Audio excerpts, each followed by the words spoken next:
মন্মথ শ্রী জগন্নাথ মদ্গুরু শ্রী জগৎগুরু মদাত্মা সর্বভূতাত্মা তস্মৈ শ্রী গুরুবে নমঃ।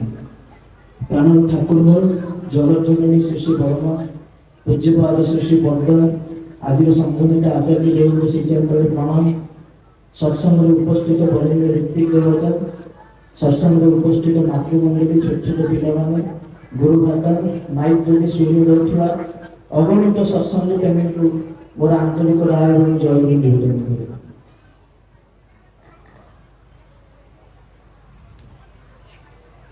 ଭାଇ ଗୋଟେ କଥା କହିଲେ ଆପଣମାନେ ଯଦି ଧ୍ୟାନ ଦେଇଥିବେ କି ମଣିଷର ମଙ୍ଗଳଟା ତାର ମଣିଷର ଯୋଉ ଆକାଂକ୍ଷିତ ମଙ୍ଗଳଟା ତାର ନିଜର ଅଭ୍ୟାସ ପାଖରେ ହିଁ ଥାଏ।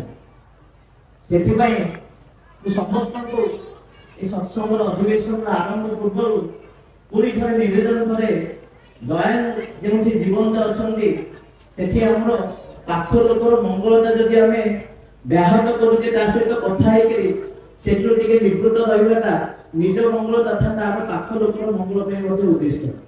ସେଥିପାଇଁ ପୁନଃ ପୁନଃ ଆଉ ଥରେ ଅନୁରୋଧ ସମସ୍ତେ ଯେପରି ନାମମୟ ହେଇକି ବସି ରୁହନ୍ତି। ଦୟାଳଙ୍କ କଥା ଏଠି ଯୋଉ ଭାଇ ମାଧ୍ୟମରେ ଦୟାଳ ନିଜେ ହିଁ କହି ନିଅନ୍ତି ଆପଣମାନଙ୍କ ମଙ୍ଗଳ ପାଇଁ, ଆପଣଙ୍କ ପରିବାରର ମଙ୍ଗଳ ପାଇଁ, ଆମ ସମାଜର ମଙ୍ଗଳ ପାଇଁ ତାକୁ ଯେପରି ଏଠୁ ବଞ୍ଚିତ ନ ହେଇକି ଯାଆନ୍ତି ଏଇ 1.5 ଘଣ୍ଟା ଭିତରେ।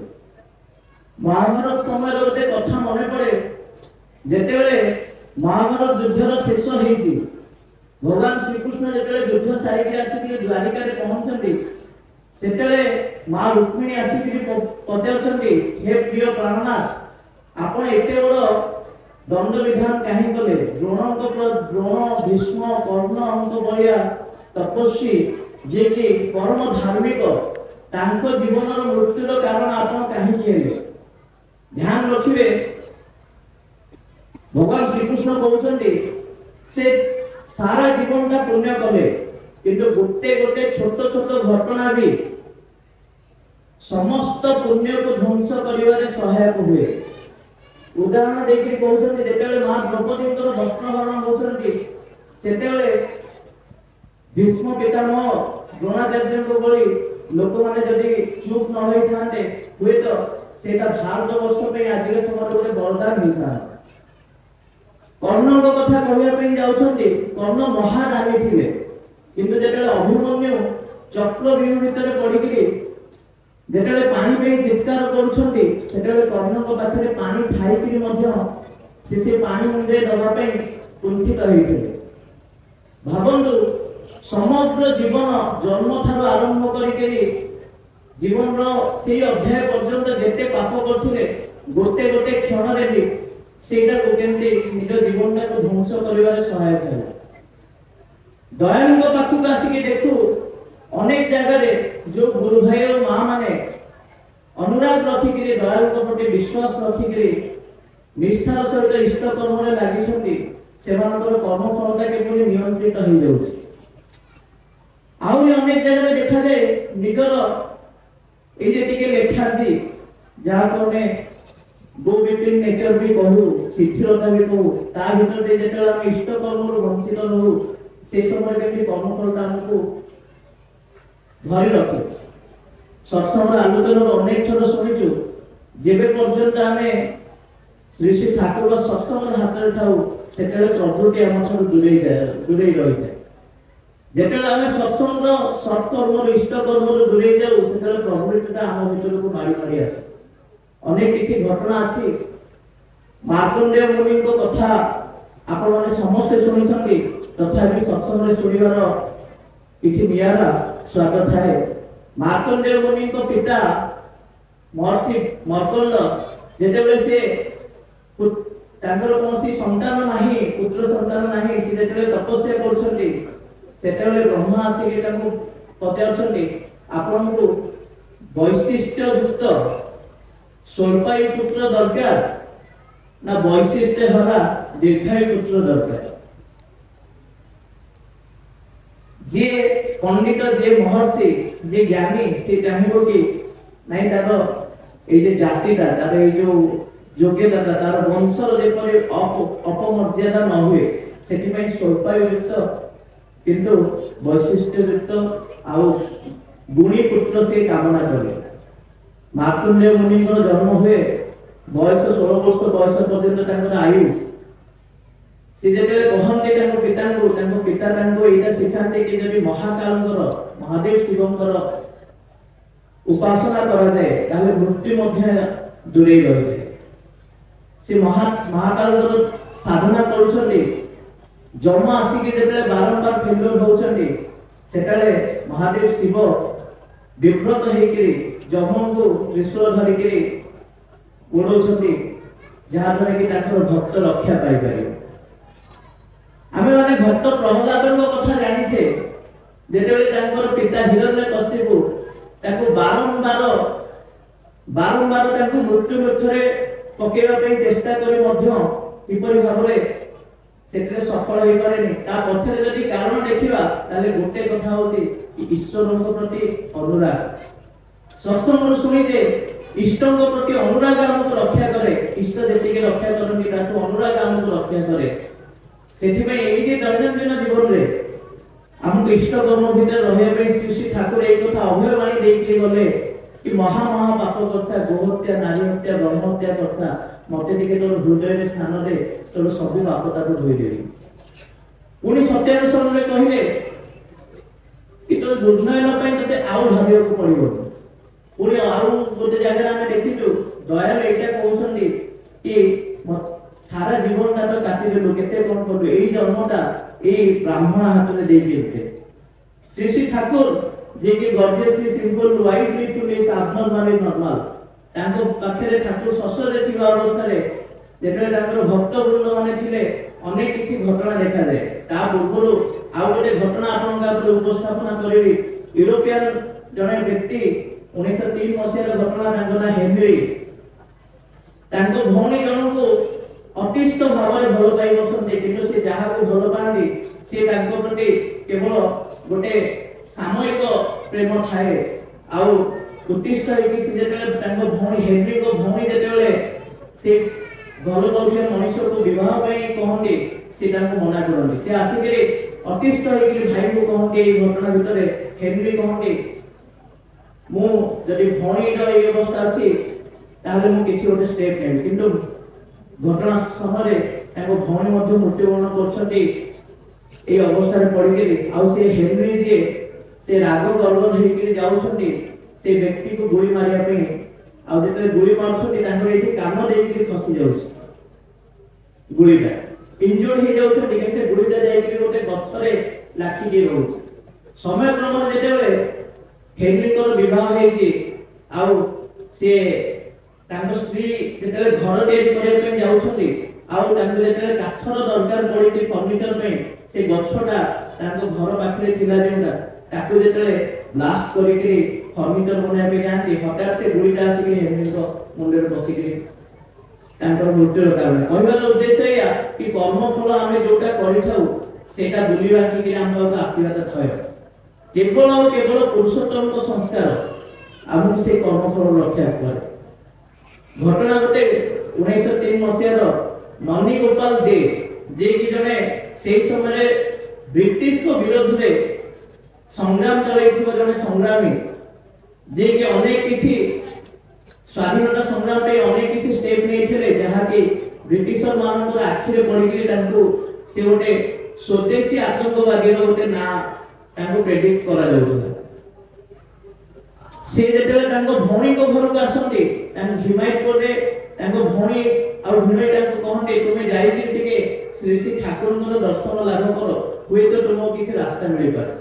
श्री श्री ठाकुर को पाखरे आसी के सब घटना जेतेले कहउछंती सेतेले श्री श्री ठाकुर सुनछंती ता पर दिन प्रार्थना समय पूर्वरु श्री श्री ठाकुर पुलिस मान को भक्तों माध्यम रे पुलिस मान को सूचना देके दे दोछंती कि हां ये ननी गोपाल दे आसी के रहिछंती आश्रम रे और पुलिस माने साधा पोशाक रे धला पोशाक परिधान करिके ननी गोपाल दे को बांधी के नै जाउछन।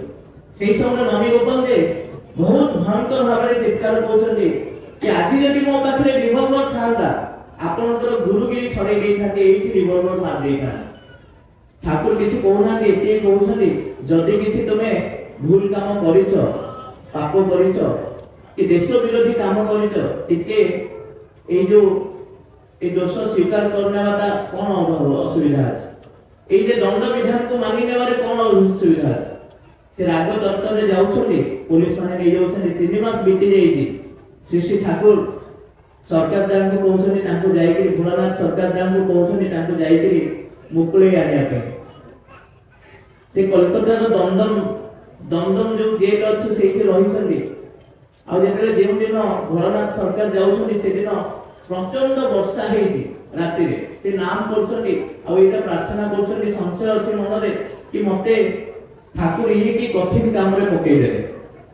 କିନ୍ତୁ ସେ ନାମ କରୁଛନ୍ତି ସେଇଦିନ ଅସଂଖ୍ୟ ଭାବରେ ଯେତେବେଳେ ବର୍ଷା ହେଇଛି ସେଇ ସମୟରେ ସେ ଜେଲ୍ କି ଛିନଭିନ ହେଇଯାଇଛି, ଭାଙ୍ଗି ଯାଇଛି। ବ୍ରିଟିଶ ମାନଙ୍କର ଗୋଟେ ରୁଲ ଥାଏ କି ଯଦି କୌଣସି ପ୍ରାକୃତିକ ଦୁର୍ବିପାକରେ ଜେଲ୍ ଭାଙ୍ଗିଯାଏ ତାହେଲେ ସେଇ ସମୟରେ ଫାଶୀ କିମ୍ବା ଆଜୀବନ କାରାଦଣ୍ଡ ବିଧାନ ହେଇଥିବା ବ୍ୟକ୍ତି ବିଶେଷକୁ ବା କଏଦୀଙ୍କୁ କାରାମୁକ୍ତ କରାଯାଏ। ସେଦିନ ବୁଝିପାରୁଛନ୍ତି ନନୀ ଗୋପାଳ ଦେ କି ଯାହାର ମୃତ୍ୟୁର ଥିଲା ଭୟ, ଯାହାର ଜୀବନରେ ଆଉ କୌଣସି ଆଶା ନଥିଲା, ଦୟାରେ ତାଙ୍କୁ କେମିତି 3 ମାସର ଏଇ ଦଣ୍ଡ ବିଧାନ ଭିତରେ ତାଙ୍କୁ ମୁକୁଳି ଦେଇ ପାରୁଛନ୍ତି। ପରବର୍ତ୍ତୀ ଅବସ୍ଥାରେ ସେ ଆଶ୍ରମର ନିୟତ କର୍ମୀ ହେଉଛନ୍ତି। ମାତା ମନମୋହିନୀ ଦେବୀଙ୍କ ଠାରୁ ଦୀକ୍ଷା ନେଇକି ଆଶ୍ରମରେ ରହିଯାଏ। କହିବାର ଉଦ୍ଦେଶ୍ୟ ଏଇଆ, ଯୋଉ ମାର୍କଣ୍ଡେୟ ମୁନିଙ୍କ ଠାରୁ ଆରମ୍ଭ କରିଥିଲେ, ଯେଉଁଦିନ ମାର୍କଣ୍ଡେୟ ମୁନି ମହାଦେବଙ୍କୁ ପୂଜା କରିବାକୁ ଲାଗିଲେ ସେଇଦିନ ଠାରୁ ଏ ମହାମୃତ୍ୟୁଞ୍ଜୟ ମନ୍ତ୍ରର ଉଦ୍ଭାବନ ହେଇଥିଲା, ସେଇଦିନଠୁ ଆରମ୍ଭ ହେଇଥିଲା। ସେବେଠାରୁ ହିଁ ସେ ମନ୍ତ୍ର ଆଜିକା ସମୟରେ ମହାମୃତ୍ୟୁଞ୍ଜୟ ମନ୍ତ୍ର ଜୀବନକୁ ଆଗକୁ ବଢିବାରେ ସହଯୋଗ କରୁଛି। ଶ୍ରୀ ଶ୍ରୀ ଠାକୁରଙ୍କ ପାଖକୁ ଆସିକି ଜାଣିଲୁ କି ସବୁ ଦେବାଦେବୀଙ୍କ ସାର୍ଥକତା ପୁରୁଷୋତ୍ତମଙ୍କ ପାଖରେ ଥାଏ। ଦୟାଳୁଙ୍କ କ୍ଷେତ୍ରରେ ମଧ୍ୟ ଦେଖାଯାଏ, ଯିଏ ଯେତିକି ଭାବରେ ତାଙ୍କ ପ୍ରତି ଟିକେ ମନୋଭାବ ନେଇକି ବି ଯଦି ଚାଲିଛି ତାହେଲେ ତାର ମୃତ୍ୟୁ ଯୋଗ ପର୍ଯ୍ୟନ୍ତ ବି ଘଟିଛି। ଖାଲି ମୃତ୍ୟୁ ଯୋଗ ନୁହଁ, କର୍ମଫଳଟା କେମିତି ନିଜର ଅଭ୍ୟସ୍ତ ଚଳଣି ଭିତରେ ଦେଇ କଟିଥାଏ। ଦୁର୍ଗାନାଥ ସାନ୍ୟାଲ ଦାଙ୍କ କଥା ଆମେମାନେ ସମସ୍ତେ ଜାଣିଛୁ। ତାଙ୍କୁ କ୍ଷମା କରିବେ, ଖଲିଲୁର ରେହମାନଙ୍କ କଥା ଆମେ ସମସ୍ତେ ଶୁଣିଛେ କି ସିଏ ଯେତେବେଳେ ଖଲିଲୁର ରେହମାନ ହଉଛନ୍ତି ଜଣେ ମୁସଲମାନ ଭକ୍ତ ପାବନା ଜିଲ୍ଲାର, ଠାକୁରଙ୍କ ପାଖକୁ ଆସୁଛନ୍ତି। ତାଙ୍କର ପୁଅର ଏଇ ଯେ ଜ୍ୱର ହେଇଥିଲା, ଜ୍ୱରରେ ପୀଡ଼ିତ ଥିଲେ, ଦେହ ଖରାପରେ ପୀଡ଼ିତ ଥିଲେ, ଆସିକି ଠାକୁରଙ୍କ ପାଖକୁ କହିବା ପୂର୍ବରୁ ଠାକୁର ତାଙ୍କୁ କହିଦେଉଛନ୍ତି ସେଇ ଗୋଟେ ଜାଗାରେ ଯେଉଁଠି ହିନ୍ଦୁ ମୁସଲମାନ ଭିତରେ ଅସାମଞ୍ଜସ୍ୟ ଅଛି, ଯାଇକି ତୁମେ ସେଠି ଯାଇକି ଟିକେ ସେଠି ଇଷ୍ଟ କର୍ମ ଯାଜନ କର୍ମ ଜାରି ରଖ। ସେ ଯାଉଛନ୍ତି, କିଛି ଦିନ ଡାକି ଯାଇଛି। ତା ପରବର୍ତ୍ତୀ ଅବସ୍ଥାରେ ସେ ମନରେ ଭୁଲି ଯାଇଛନ୍ତି ଯେ ପୁଅର କଣ ଅବସ୍ଥା ହେଇଥିବ। ଯେତେବେଳେ ଆଶ୍ରମକୁ ଆସିକି ପହଞ୍ଚନ୍ତି, ଆଶ୍ରମରେ ପୁଣି ଥରେ ଠାକୁର ତାଙ୍କୁ କହୁଛନ୍ତି, ଆରେ ତୋର ପୁଅର କିଛି ଗୋଟେ ଦେହ ଖରାପ ହେଇଥିଲା କହୁଥିଲୁ, ଯା ଦେଖିବା। ଘରକୁ ଯେତେବେଳେ ପହଞ୍ଚନ୍ତି ଯାଇକି ଦେଖୁଛନ୍ତି ପୁଅ ସୁସ୍ଥ ହେଇକି ପଡି ଅଛି। ଆଉ ଘରେ ଖବର ଏଇଟା ପାଉଛନ୍ତି କି ସେ ବାପାକୁ ଦେଖିବା ପାଇଁ ଯୋଉ ତା ଭିତରେ ସ୍ପୃହାଟା ଜାଗିଲା, ସେଇଟା ହିଁ ତାକୁ ବଞ୍ଚେଇ ରଖିପାରିଲା। ଦୁର୍ଗାନାଥ ସାନ୍ୟାଲ ଦାଙ୍କ କଥା ଶୁଣିଛେ ଆମେ କି ତାଙ୍କର ପେଟ ବିମାରୀ ବହୁତ ଭାବରେ ଥିଲା। ଆଶ୍ରମରେ ରହିବା ଭିତରେ ଦେଇ ଗୋଟେ ଥରେ ଯେଉଁ ସମୟରେ ତାଙ୍କର କିଛି ମୂଲିଆ ମଜଦୁର ମାନେ ଗୋଟେ ଜାଗାରେ ରୋଷେଇ କରୁଛନ୍ତି, ଆଉ ସେଠି ଗୋଟେ ଆମେ ଯୋଉଟା କହୁଛେ ବକଡା ଭାତ, ପ୍ରାଣ ଭାତ ଆଉ ମଟର ଡାଲିର ତରକାରୀ ହେଇଛି। ତାଙ୍କର ଖାଇବା ପାଇଁ ବହୁତ ଲାଳସା ଜାଗିଛି, କେମିତି ଖାଇବେ, ପେଟ ବିମାରୀ, କିନ୍ତୁ ଠାକୁରଙ୍କ ନିର୍ଦ୍ଦେଶରେ ସେ ଖାଉଛନ୍ତି ଆଉ ତାଙ୍କର ପେଟ ଭଲ ହେଇଯାଉଛି। ଠାକୁର ଶଶରେ ଥିବା ଅବସ୍ଥାରେ ଏଇଟା ବିକାଶ ରଞ୍ଜନ ଭୂମିଙ୍କ ବହିରେ ଆମେ ପାଇଛୁ, ପଢିଛୁ। ଶ୍ରୀ ଶ୍ରୀ ଠାକୁର ଶଶରେ ଅବସ୍ଥିତ ଥିବା ସମୟରେ ଯେତେବେଳେ ଠାକୁର ବସୁଛନ୍ତି, ବିଜୟ ଉତ୍ସବ ଚାଲିଛି, ଅନେକ ଭକ୍ତଗଣ ଆସିକି ପହଞ୍ଚନ୍ତି। ସେଇ ସମୟରେ ଗୋଟେ କମ୍ବଳ ଘୋଡ଼ି ହେଇକି ଜଣେ ଭାଇଟେ ଆସିକି ପହଞ୍ଚି, ଆଉ କେହି କିଛି ଦେଖି ପାରୁନାହାନ୍ତି। ଠାକୁରଙ୍କ ପଛରେ ଯୋଉମାନେ ଥିଲେ ସେମାନେ ଦେଖୁଛନ୍ତି ତାର ମୁହଁ ସାରା ଅସଂଖ୍ୟ ଭାକୁଡି ହେଇଛି, ଦେହ ସାରା ବି ଭାକୁଡି ହେଇଛି। ଟିକେ କମ୍ବଳଟା କାଢିକିରି ସମସ୍ତେ ଦେଖି ପାରୁଛନ୍ତି, କମ୍ବଳଟା ଯେତେବେଳେ କାଢୁଛି ଦେଖି ପାରୁଛନ୍ତି। ଆଉ ଠାକୁର ଧୀରେ କିନା ତାକୁ ଚାହିଁକିରି କହୁଛନ୍ତି, ଯାହା ଟିକେ ଆନନ୍ଦ ବଜାର କରିଦେଇ। ଆନନ୍ଦ ବଜାରରେ ସେ ଅତି ଆତ୍ମତୃପ୍ତିର ସହିତ ବହୁତ ଦିନ ପରେ ଖାଇବା ଆରମ୍ଭ କରୁଛନ୍ତି। ଆଉ ଖାଇସାରିକି ଯେତେବେଳେ ଆସିକିରି ପହଞ୍ଚୁଛନ୍ତି, ଯେତେବେଳେ ମୁହଁ ଧୋଉଛନ୍ତି ଆସିକି ଦେଖୁଛନ୍ତି ସେ ଯେତେ ପାଣି ମୁହଁରେ ଛାଟୁଛନ୍ତି ସେତେ ତାଙ୍କର ଭାତୁଡି ଗୁଡାକ ସବୁ ଗଳି ପଡୁଛି। ଆଉ ସିଏ ସେଇ ସମୟରୁ ହିଁ ଆସିକି ପହଞ୍ଚନ୍ତି ଆଶ୍ରମରେ ଠାକୁରଙ୍କ ପାଖରେ ଭୋ ଭୋ ହେଇ କାନ୍ଦୁଛନ୍ତି। କାହିଁକି ନା ତାଙ୍କର ଯୋଉ ଦୁରାରୋଗ୍ୟ ବ୍ୟାଧିଟା ଯାହା ସକାଶେ ସିଏ ବହୁ ବର୍ଷ ଧରି ବୋଧେ ନ ଗାଧେଇକି ଥିବେ, ବହୁ ବର୍ଷ ଧରି କାହାକୁ ମୁହଁ ଦେଖେଇ ପାରୁନଥିବେ, ଠାକୁରଙ୍କ ପାଖରେ ଯୋଉମାନେ ଥିଲେ ସେଦିନ ଭକ୍ତମାନେ ସେମାନେ ଦେଖୁଛନ୍ତି ସେ ଗୋଟେ ନଜରରେ କେମିତି ଦୁରାରୋଗ୍ୟ ବ୍ୟାଧି କଟି ଯାଉଛି। କିନ୍ତୁ ଠାକୁରଙ୍କୁ ଯେତେବେଳେ ପଚରାଯାଏ କି ଦୟାଲ ଆପଣଙ୍କ ଜଗତରେ ମିରାକଲ କଣ, ଠାକୁର କୁହନ୍ତି ମୁଁ ଭାବେ ମୋ ଜଗତରେ କିଛି ମିରାକଲ ନାହିଁ, ତୁମେ ଯେ ଆଜି ଆସିକିରି ଏ ସତ୍ସଙ୍ଗରେ ବସିଛ ଏଇଟା ହିଁ ସବୁଠୁ ମିରାକଲ। ପୁଣି ଦୟାଳଙ୍କର କେତେ ଆଶା, ସେ ଏଇଟା ବି ଆଶା କରନ୍ତି କି ଆମେ ପ୍ରତିନିୟତ ଯେପରି ଇଷ୍ଟ କର୍ମରେ ଲାଗି ରହୁ, ଏଇ ଯେ ଇଷ୍ଟ ବୃତ୍ତିରୁ ଆମେ ଆରମ୍ଭ କରୁ, এই যে ইষ্টভূতি পূର୍ବରୁ নাম ধ্যানର ବ୍ୟବସ୍ଥା ରହିଛି। ইয়ার କାରଣ କାର୍ଯ୍ୟକାରଣ ଆଜି ବୁଝାଯାଏ ଭାରତ ବର୍ଷରେ ଦେଖନ୍ତୁ 140 କୋଟି ଲୋକ, ଅନେକ କିଛି ଧାର୍ମିକତା ଆଗକୁ ବଢୁଛି। ପ୍ରତ୍ୟେକ ଦିନ ଯଦି ଦେଖିବା କିଛି ନା କିଛି ଧର୍ମ ରିଲେଟେଡ ସ୍ପିରିଚୁଆଲ ରିଲେଟେଡ ଆମକୁ ମିଳୁଛି। ଅନେକ କିଛି ମହର୍ଷି ମାନେ ତାଙ୍କର ଆଜିକା ସମୟରେ ରିଲ୍ସ ବି ଆସିଗଲାଣି, ଭିଡିଓ ବି ଆସିଗଲାଣି। ଅର୍ଥନୈତିକ କ୍ଷେତ୍ରରେ ମଧ୍ୟ ଭାରତ ଆଗକୁ ବଢୁଛି। ପରିବାର କ୍ଷେତ୍ରରେ ଅନେକ ପରିବାର ଯୋଉ ସମୟରେ କାଲିକା ସମୟରେ ଦୁରାରୋଗ୍ୟରେ ଥିଲେ, ଯୋଉମାନଙ୍କର ଦାରିଦ୍ର୍ୟ ବ୍ୟାଧି ଥିଲା, ଆଜିକା ସମୟରେ ସେମାନେ ହୁଏତ ସ୍ୱଚ୍ଛଳ ହେଲେଣି। କିନ୍ତୁ ଏତେ ସବୁ ଭିତରେ ଯଦି ଦେଖିବା ମଣିଷ ପାଖରେ ସେ ଧୈର୍ଯ୍ୟତା ନାହିଁ, ସେ ସଂଯମତା ନାହିଁ, ସେ ସଂହତି ନାହିଁ, ଯାହାଦ୍ୱାରା କି ତାର ଚେତନାର ବିକାଶଟା ନାହିଁ। ଅନେକ କିଛି ଥିବା ଅବସ୍ଥାରେ ବି ଯଦି ମଣିଷ ପାଖରେ ସେ ଚେତନାଟା ନଥାଏ ତାହେଲେ କିନ୍ତୁ ସେ ମଙ୍ଗଳର ଅଧିକାରୀ ହେଇପାରେ ସତ, କିନ୍ତୁ ସେ ମଙ୍ଗଳଟାକୁ ଉପଭୋଗ କରିପାରେ। ଦୟାଳଙ୍କ ଜଗତରେ ସକାଳୁ ଆରମ୍ଭ ହୁଏ ଦବାର ଭାବର ସହିତ। ଠାକୁର ଏଇଟା କହିଲେ କି ତୁମେ ମାନେ ହୁଏତ ଦବାର ଇଚ୍ଛା ନଥାଏ, କିନ୍ତୁ ମୁଁ ଜାଣି ଶୁଣି ତୁମକୁ ମାଗେ। କିଏ ହୁଏତ ଅତ୍ୟଧିକ ସ୍ୱଚ୍ଛଳ ଅଛି, କିନ୍ତୁ ଯେଉଁ ଲୋକଟା କଣ ସ୍ୱଚ୍ଛଳ ଅଛି ଯାହା ପାଖେ ନାହିଁ, ମୁଁ ତାକୁ ଟିକେ ମାଗିବାକୁ ବହୁତ ଇଚ୍ଛା କରେ। ଠାକୁର ଏଇଟା କହିଲେ, ଠାକୁରଙ୍କ ବହିରେ ଆମେ ଜାଣୁ କି ଯାହାର ଶ୍ରୀ ଠାକୁର ଏଇଟା କହିଲେ ଯାହାର ମତେ ଦେବାକୁ ଆଗ୍ରହ ସୃଷ୍ଟି ହୁଏ, ଯେ ମତେ ଦେବା ଆରମ୍ଭ କରେ ତାର ଭାଗ୍ୟ ସେଇ ସମୟରେ ଖୋଲିବା ଆରମ୍ଭ ହୁଏ। ଭାଗ୍ୟ ଅର୍ଥାତ୍ ଦୟାଳଙ୍କ ସତ୍ସଙ୍ଗରେ ଆସିକି ଜାଣନ୍ତୁ ଭୂ ଅର୍ଜିତ କର୍ମଫଳ। ଯାହା ଏଇଠି ଆମେ କରିବା ସେଇଟା ହିଁ ଆମ ଭାଗ୍ୟ ଖୋଲିବ। ସିଏ ପ୍ରାରବ୍ଧ, ସିଏ ପ୍ରାରମ୍ଭ, ଆମେ ହଉଛୁ ପ୍ରାରବ୍ଧ।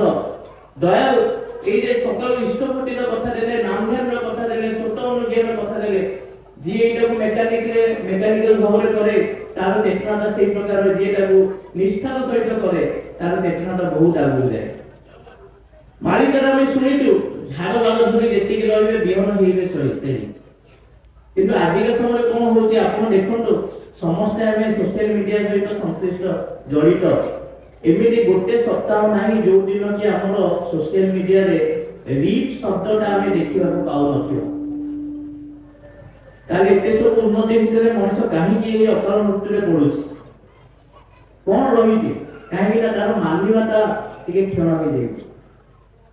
ଦୟାଲ ଆରମ୍ଭ କଲେ ଏଇ ଜିନିଷରୁ କି ସକାଳୁ ହିଁ ଇଷ୍ଟଭୂତି ଦେବାରୁ, ଆଉ ଇଷ୍ଟଭୂତି ଦେଇକି ସୂଚେଇ ଦେବାକୁ ଚାହିଁଲେ ସିଏ ହିଁ କେନ୍ଦ୍ର, ଆଉ ତାଙ୍କ ମାଧ୍ୟମରେ ଯାହା ବି ଆରମ୍ଭ ହଉଛି। ଆମେ ଯେତେବେଳେ ତାଙ୍କୁ ଦେଉ ସେତେବେଳେ ଆମର ଶ୍ରୀ ଠାକୁରଙ୍କ ସତ୍ସଙ୍ଗରେ ଆସିବା ଭିତରେ ଶୁଣିଥିଲି ଗୋଟେ କଥା କି ଇଷ୍ଟଭୂତି କରିବା ଭିତରେ ଦାନା କନାର ଅଭାବ ହୁଏନି। ଅନେକ ଭାଇମାନେ, ଅନେକ ପରିବାର ଦେଖିଛୁ ତାଙ୍କର ଆଜନ୍ମ ଦାରିଦ୍ର୍ୟ ବ୍ୟାଧି କଟିଯାଇଛି। ତାହେଲେ କଣ ସେଇ ସଂସ୍କାର, କଣ ସେଇ ଅଭ୍ୟାସ, କଣ ସେଇ ପ୍ରତ୍ୟେକ ଦିନର କରଣୀ, କଣ ସେଇ ରହିଛି ସେଇ ଗୃହତତ୍ତ୍ୱ ଯାହାକି ଆମକୁ ସମସ୍ତଙ୍କୁ ଏକା ସାଙ୍ଗରେ ଆଦର୍ଶମୁଖୀ କରିପାରିବ, ସ୍ୱଚ୍ଛଳ କରିପାରିବ, ଲକ୍ଷ୍ମୀବନ୍ତ କରିପାରିବ। ପରବର୍ତ୍ତୀ ଭାଇ ତା ଉପରେ ବିଶେଷ ଭାବରେ ଅବଧାରଣା କରିବେ। ପୁଣି ଥରେ ସମସ୍ତଙ୍କର ମଙ୍ଗଳ କାମନା କରିବେ। ଜୟ।